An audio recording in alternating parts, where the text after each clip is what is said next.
All right, so we'll start with Om Namo Bhagavate Vasudevaya.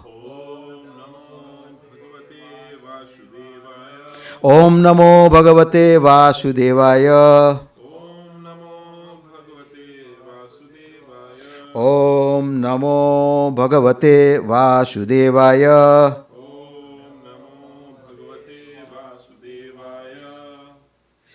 Shri Shuka Uvacha. Ekada dvaravatyam tu viprapantya kumarakah jatamatro bhuvam sruchtha mamara kila bharata. So you may be wondering why I chose this verse. Me and my wife, we read Srimad Krishna book in the evening time, about 7, 8 o'clock. And she was reading, and it came in my mind that this pastime is so nice. So I said, I'm going to reveal this pastime to you guys. Of course, you know all these things.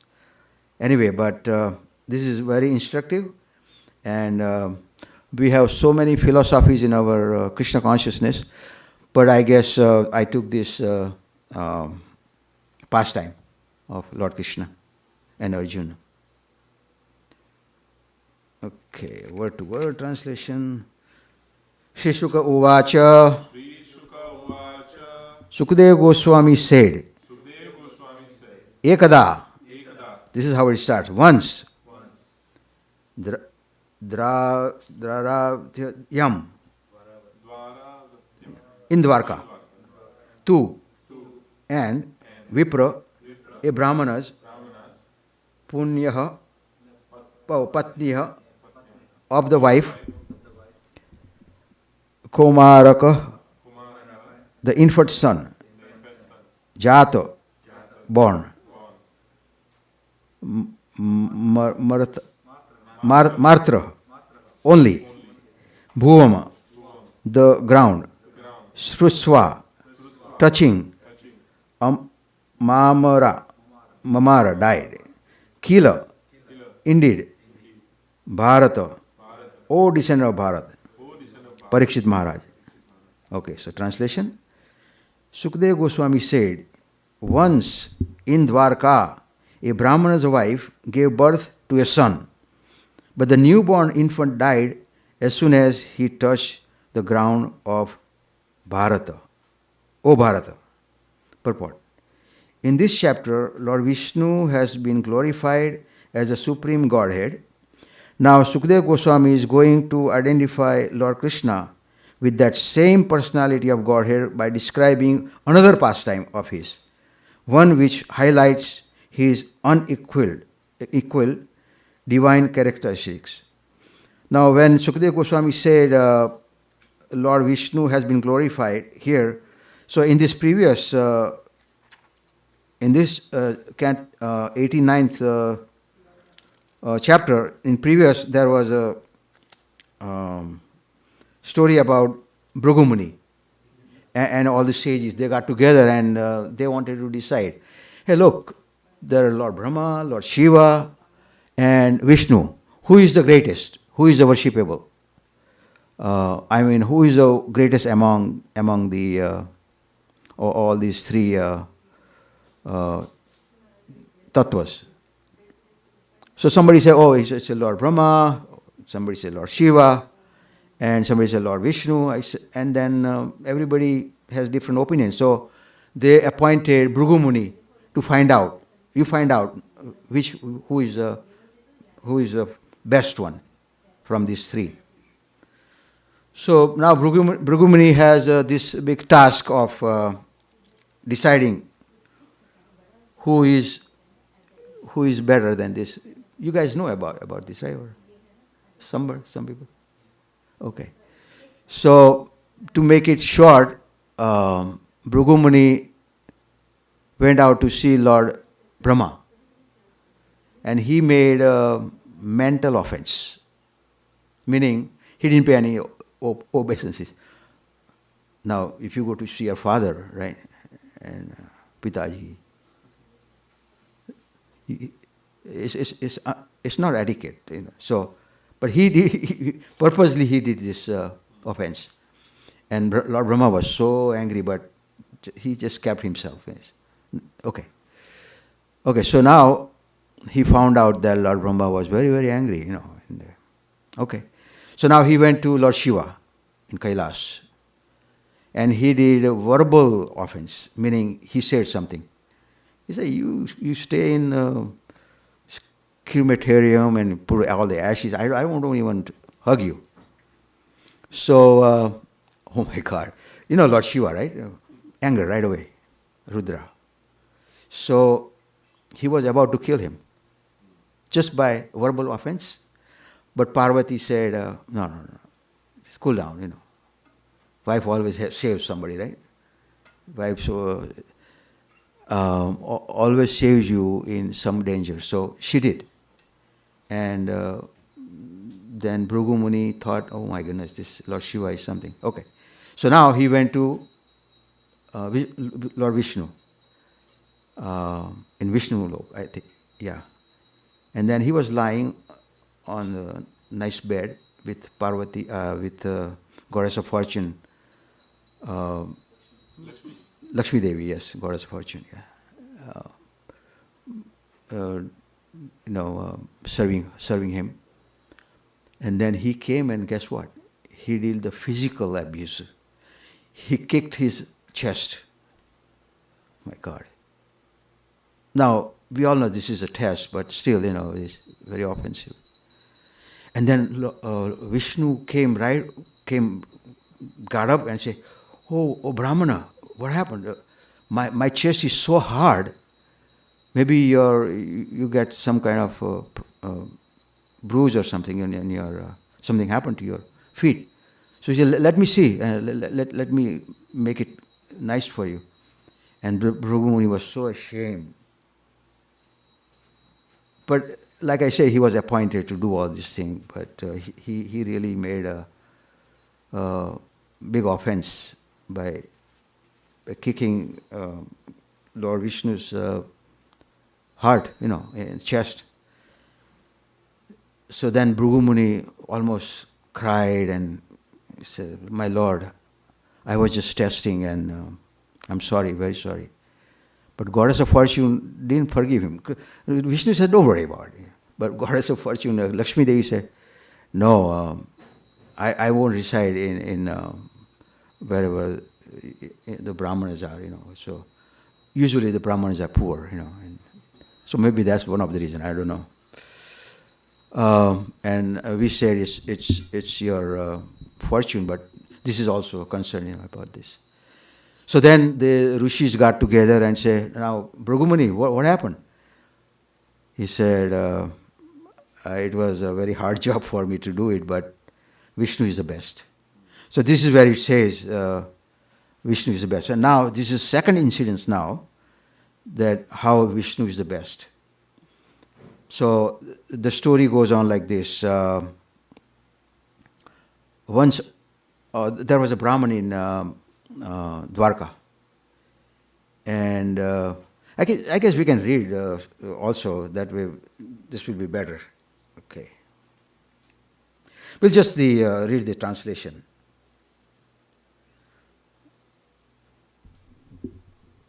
Okay, so now the Brahmana took the corpse and placed it at the door of King Ugrasen's court. Then, agitated and lamenting miserably, he spoke the following. The Brahmana said, this duplicitous, greedy enemy of Brahmana, this unqualified ruler, addicted to the sense pleasure and caused my son's death by some discrepancies in the execution of his duty. So now this is in Dwarka, and Ugrasen was the king. And he said all these things to Ugrasen. Can you believe that? Citizen serving such a wicked king who takes pleasure in violence and cannot control his senses are doomed to suffer poverty and constant misery. Okay, so somebody can read number 25. The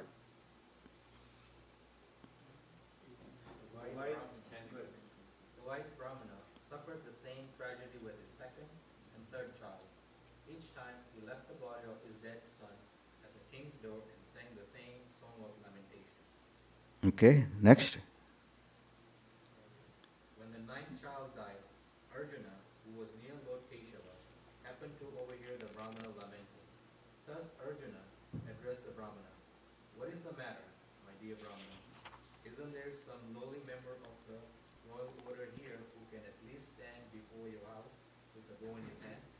These Kshatriyas are behaving as if they were Brahmanas idly engaged in fire sacrifices." So it happened that at the ninth time, Arjun was there, present. And as being a Kshatriya, he said, no, no, no. What happened? So now, further we'll go ahead. The rulers.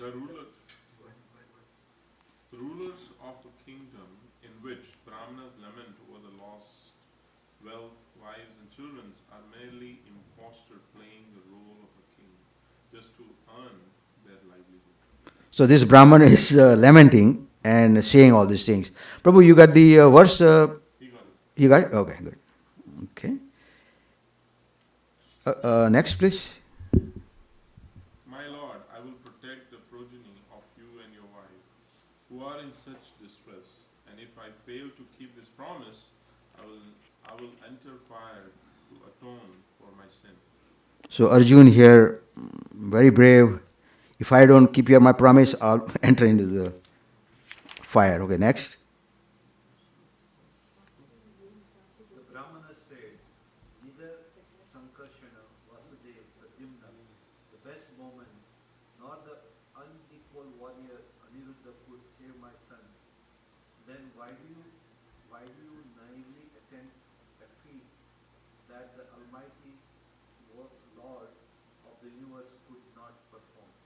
We cannot take you seriously." Yeah, it's obvious that you cannot take seriously. The Brahmana was smart. He said, "Look, all these people didn't say anything, but you come up here and say, I'll save you." Okay, next. The Arjuna said, "I am neither Lord Sankarsana or Brahmana, nor Lord Keshava, nor even Krishna's son. Rather, I am Arjuna, wielder of the Gandiva bow." Mm. So he was very proud of his Gandiva bow. Next, please.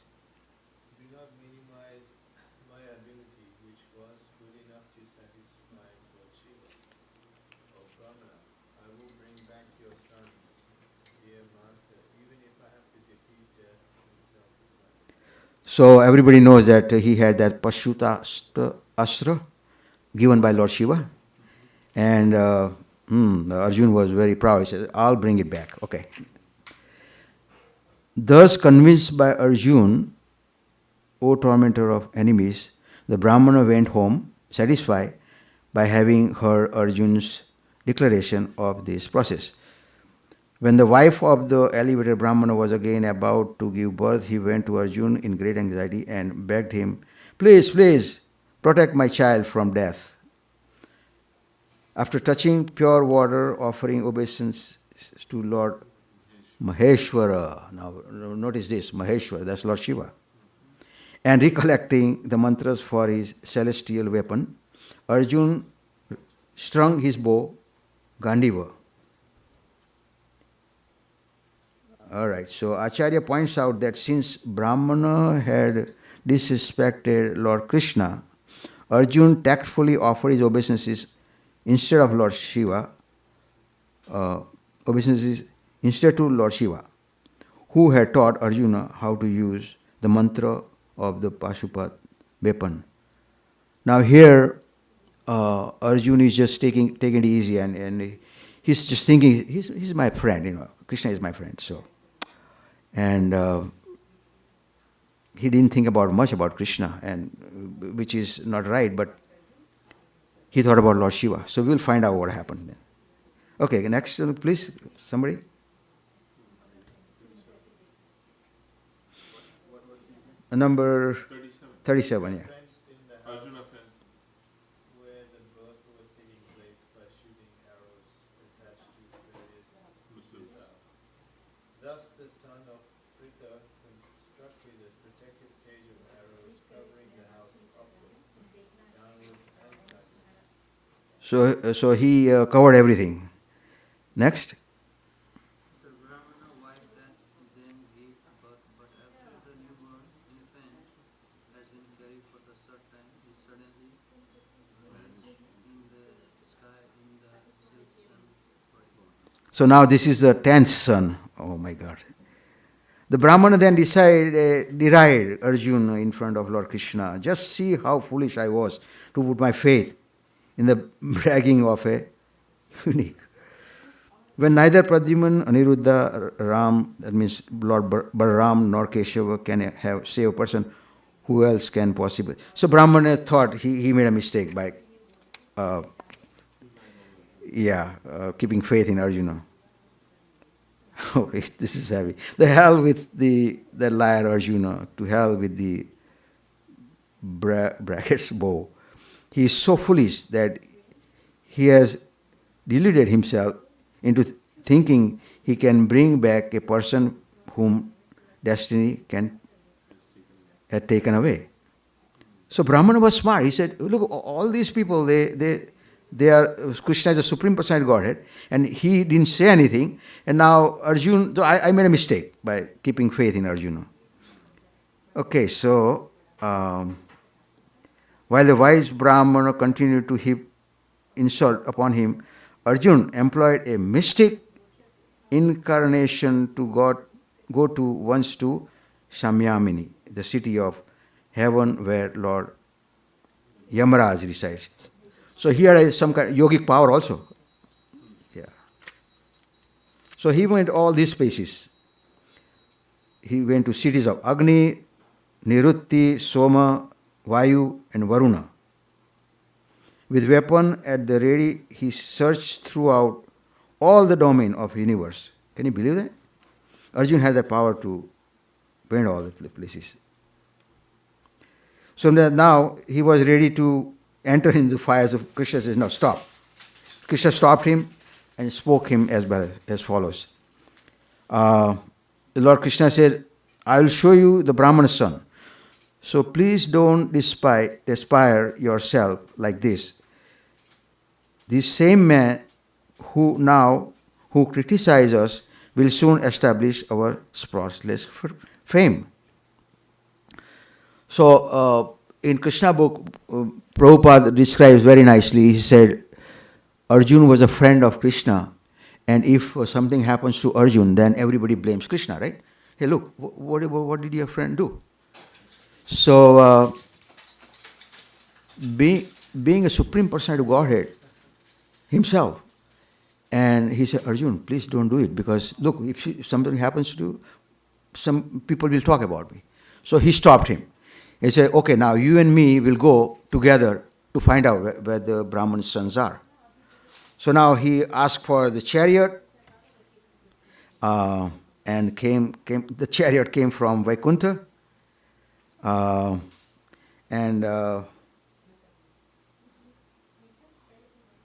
They both together set forth towards the west.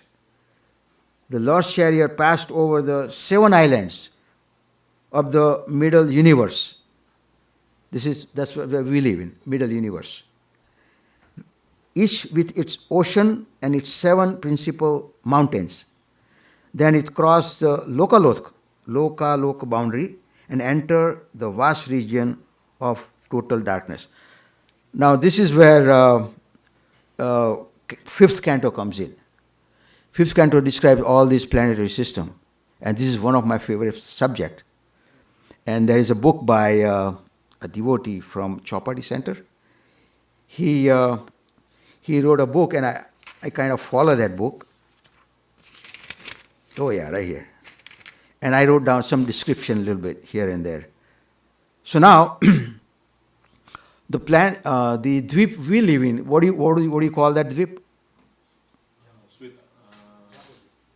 Jambudweep. Jambudweep.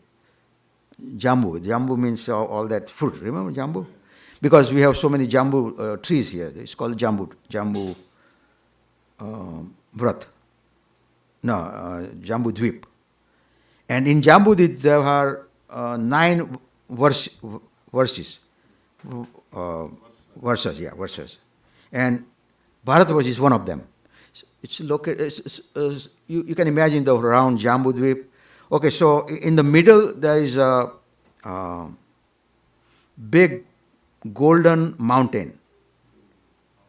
Gold and, yes, and that's called Mount Meru.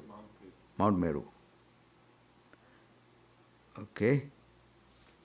And around Mount Meru there is a Ilavratvarsh. And below in the south is Bharatvarsh is situated.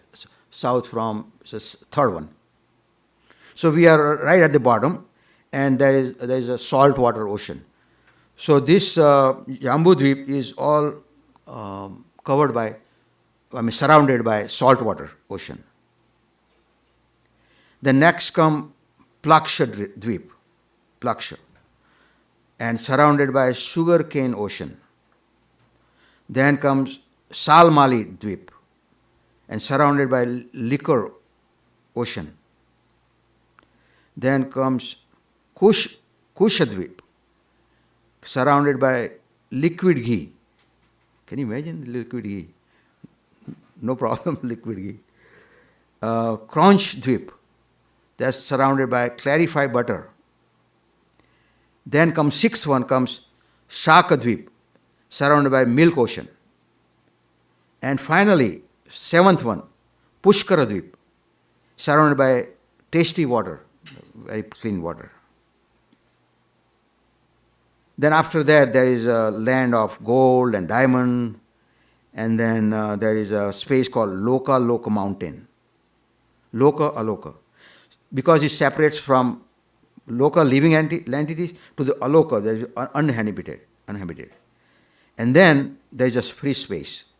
Altogether, the diameter-wise is 500 million yojan. This is our universe, and that's the smallest universe that we have. There are so many other universes out there, bigger than us. And this universe, our universe, is handled by Lord Brahma, which has 4 faces. And this is the smallest one. And so many Brahmas out there, so many heads in there, with Brahma.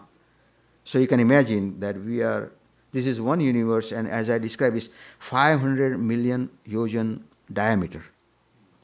Cannot fathom this. So this is a book called,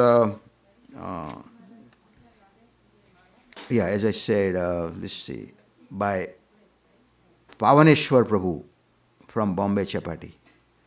So I would recommend that you all, if you are interested in the whole universe, look into that. So I think I have to go fast now. So now the horse hesitated to enter into that darkness. So what Krishna does, he calls for his Sudarshan Chakra, and eliminates the whole thing. So after the covering, we have darkness. So the horses was hesitating, and the horses' name are Saibya, Sugriva, Meghapushpa, and Balahaka. They are transcendental horses, And but with the Sudarshan Chakra, it light up the whole area, and then they went into there. Okay. The Lord Sudarshan Chakra penetrated the darkness, and we'll go next. Following the Sudarshan Chakra disc, the chariot went beyond the darkness of riches, the endless spiritual light of the all-pervasive Brahma Jyoti. As Arjun beheld these glaring effulgence, his eyes hurt, so he shut them. So Krishna gives him by the ocean. Then all of a sudden they saw a nice 1,000 and thousands pillars of badneck with brilliant gem, like a big palace. And in that palace, Lord Vishnu was lying in Sheshanag. This is already under the water, okay? See, this is what Arjun saw. Arjun saw the omnipresent and omnipotent Supreme Personality of Godhead Mahavishnu sitting at ease on the serpent bed. His bluing complexion was the color of a dense rain cloud. He wore a beautiful yellow garments. His face looked charming.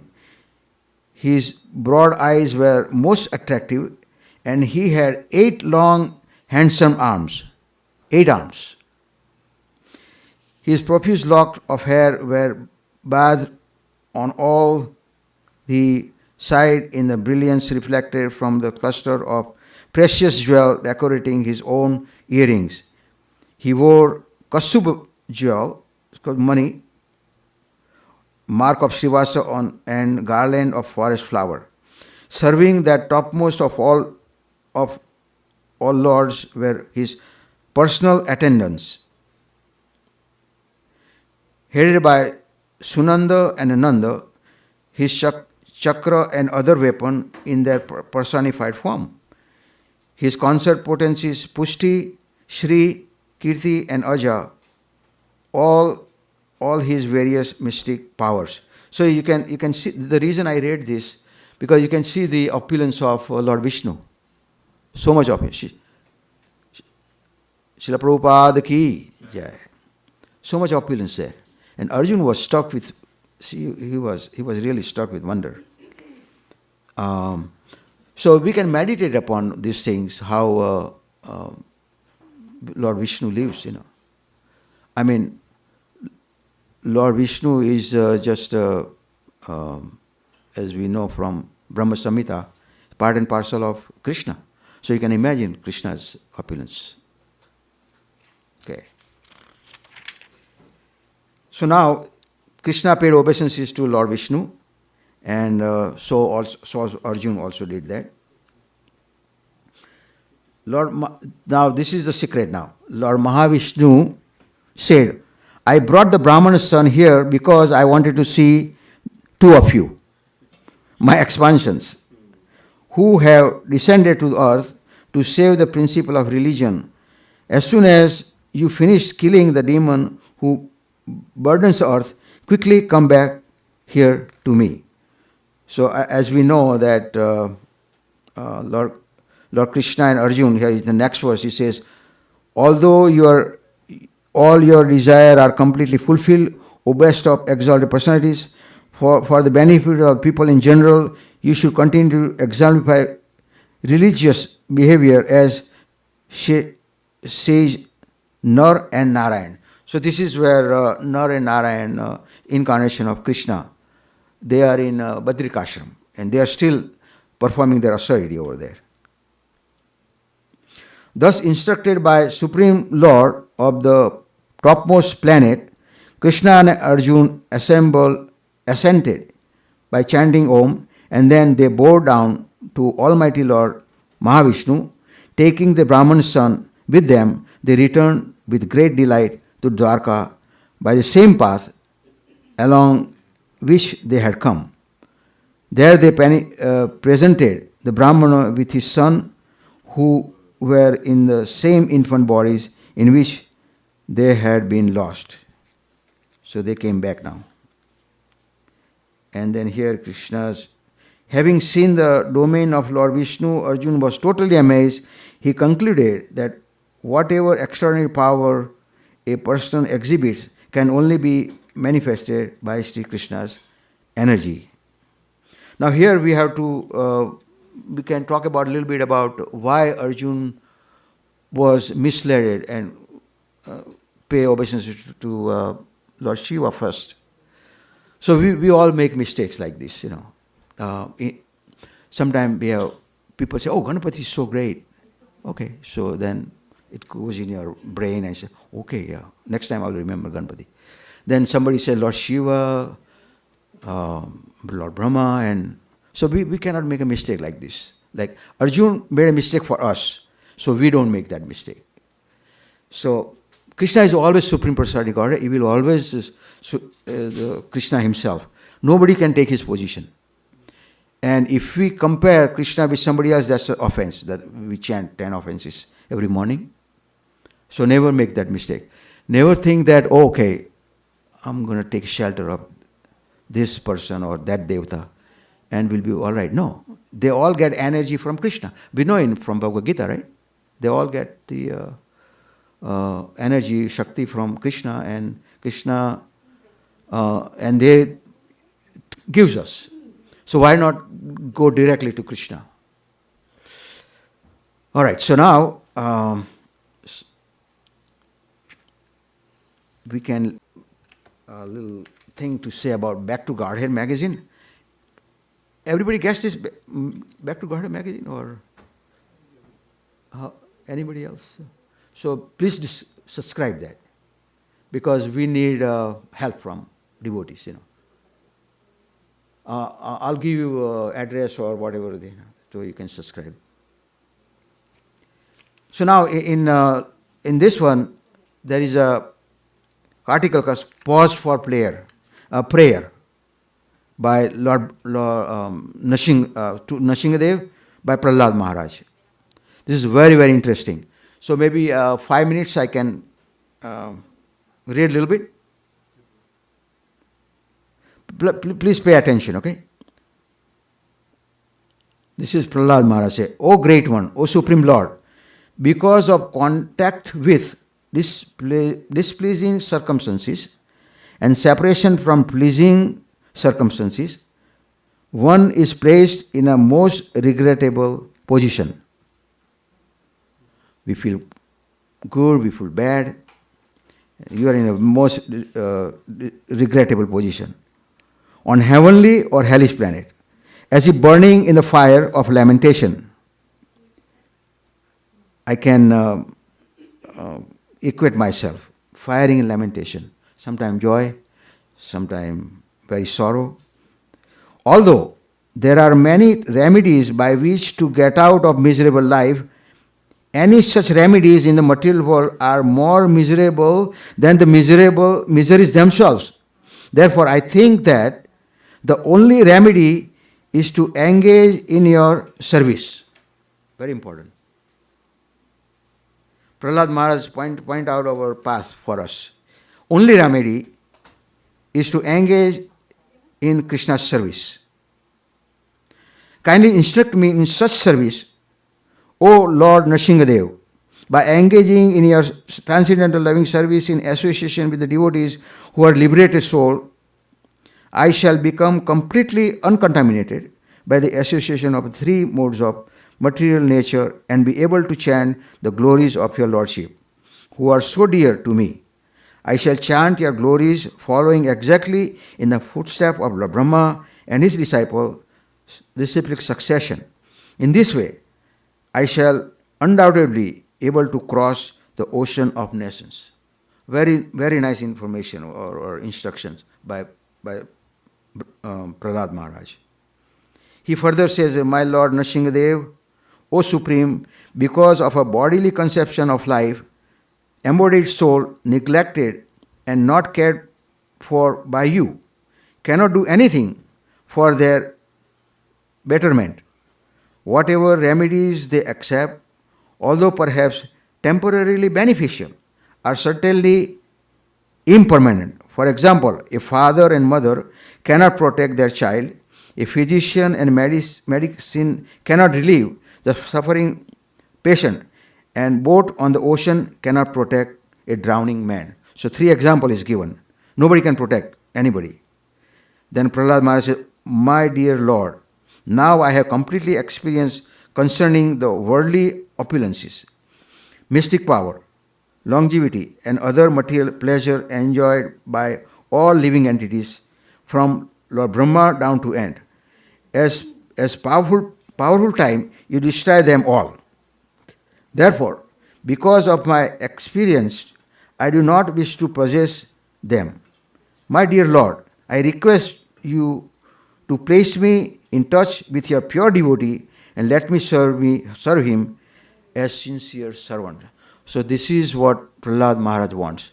He wants association of the devotees and service to the devotees. So we are getting at the end, but please, anybody have a question, you can feel free. Feel free to ask. Maybe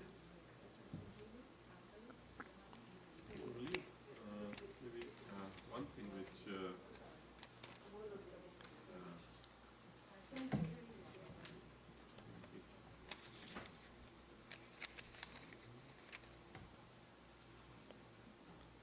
Anyway, you go ahead and I have to say something. Yesterday what happened is we went to Philadelphia's Rath Yatra. And this is what happens. If you take one step towards Krishna, he takes 10 steps towards you. So I decided to go with my wife. And I cannot go with Namras because now he's full of all the children. His car was full. So I went there, and then we were a little late. So what happened is I made it to the place, and then Namras calls me, Papa, where are you? I said, I'm right here. And then, can you believe, I waved him, and he was just on the road there, and I waved him. So I said, I'm right here. So I parked my car, took the, what do you call the, for my wife, she cannot walk, so, yeah, right. And he took her away, and I had to park my car somewhere. So the point is, if you have faith in Krishna, he makes all the arrangements. I don't know what would I have done without help of Namras, but somehow Krishna sent him. Also, one time I was traveling to Hawaii, and we had a stopover at Los Angeles. And as usual, I was just chanting and looking around and chanting my rounds. Everybody was looking at me. Hey, look what he's doing, But I was firm. I was chanting my rounds. So we went to that plane to catch, and we found out that the plane left because of the time difference. I wasn't careful about that. My wife says, look what happened. We lost, you were chanting and chanting and chanting, and we lost the plane.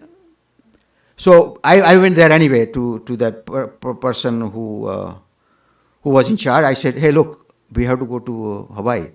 We cannot stay here. And he was kind enough to say, okay, let me try. So he called the pilot.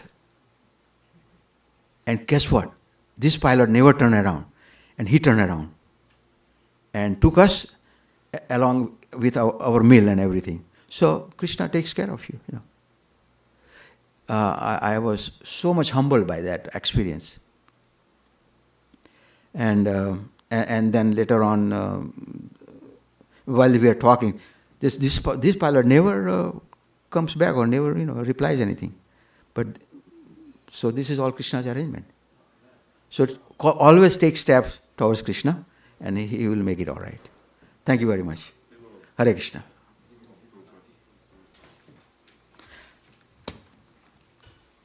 Thank you for tolerating me. So thank you. no, wonderful.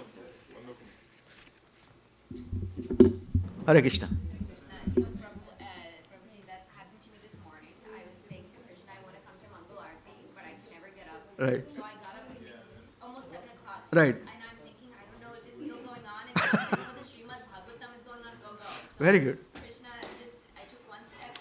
That's right. Yeah. This is what happens. Yeah. Prabhu, it's Sunday morning, so I'm thinking, can I make it? I just kept saying, please get me to Mangal Aarti. So I couldn't come 4 o'clock. I guess I tried. Yeah. I'm so happy that you did that. Yeah. And this gives us next time you will do the same thing and Yeah. with enthusiasm.